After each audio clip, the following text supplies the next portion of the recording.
Ces jeunes femmes sont attendues avec impatience, mais il ne s'agit pas d'une visite amicale ou familiale. Shalom Kayinza et Liliana Mandjin sont venus répondre à la demande d'une cliente.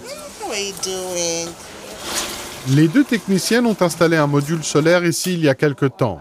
Les ampoules clignotent à présent car le flux électrique est intermittent. Elles doivent trouver l'origine du problème. Ce travail leur ouvre de nouveaux horizons.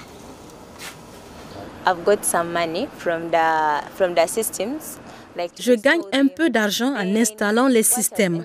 Cela nous permet d'éliminer un processus qui pollue l'environnement, qui rejette des énergies fossiles dans l'environnement. Donc, c'est une bonne chose pour tout le monde.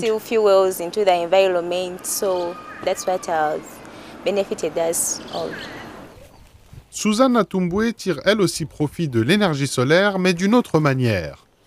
L'élève de 15 ans possède un sac à dos équipé d'un mini panneau solaire. C'est suffisant pour recharger une lampe qui l'aide à faire ses devoirs le soir. La lampe permet à son tour de recharger le téléphone portable de son père. Ce sac à dos solaire me permet d'apprendre mes leçons le soir. Comme vous le voyez, nous n'avons pas d'électricité à la maison. Cela m'a aussi aidé à avoir de meilleurs résultats. Je vais réussir mes examens. Les trois jeunes filles que nous venons de voir peuvent remercier Jamila Mayanja, une entrepreneuse sociale de Kampala, la capitale ougandaise, de leur donner ainsi accès à l'énergie solaire. Mayanja aide également ses employés à collecter des sacs plastiques sur le bord des routes. En effet, les sacs à dos solaires sont fabriqués avec du plastique recyclé. Les ordures sont un fléau de taille à Kampala. Nous essayons de changer la donne avec l'utilisation de ces sacs et le recyclage des déchets plastiques et en montrant à notre communauté qu'il est facile de recycler les déchets au lieu de les jeter dans les canaux. Une fois nettoyés, ces sacs en plastique sont transformés en sacs à dos solaires avec une jolie matière imperméable à l'extérieur. La fondation de Jamila Mayanja emploie une vingtaine de femmes. Elles perçoivent environ 5 $ par sac à dos. Certains sacs se vendent plus de 20 $, mais ils sont gratuits pour les femmes et les filles les plus pauvres. À ce jour, la fondation en a vendu ou offert plus de 1000. Les sacs à dos permettent aux adolescentes d'apporter des protections féminines à l'école en toute discrétion, sans quoi beaucoup d'entre elles devraient rester chez elles pendant leurs règles et seraient désavantagées sur le plan scolaire.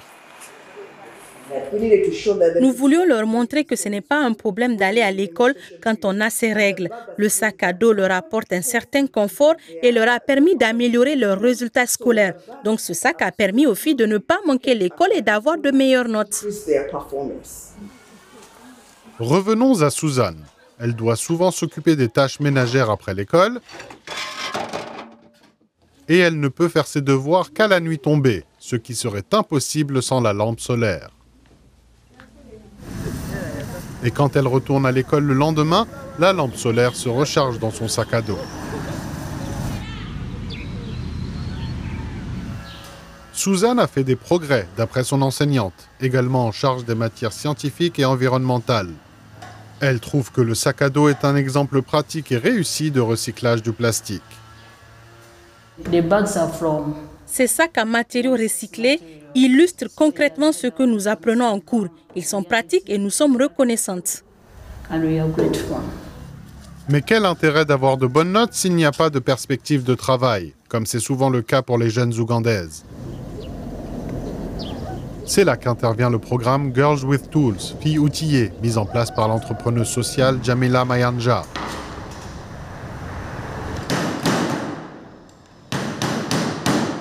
Les jeunes femmes suivent une formation professionnelle pour des emplois dans des secteurs typiquement masculins. Shalom Kayinza a suivi une formation sur les modules solaires ici. À 22 ans, cette technicienne solaire vient de créer sa propre entreprise. Et elle a résolu le problème de l'ampoule qui clignotait. Après nettoyage du module solaire, le flux peut de nouveau circuler librement et la lumière briller sans interruption.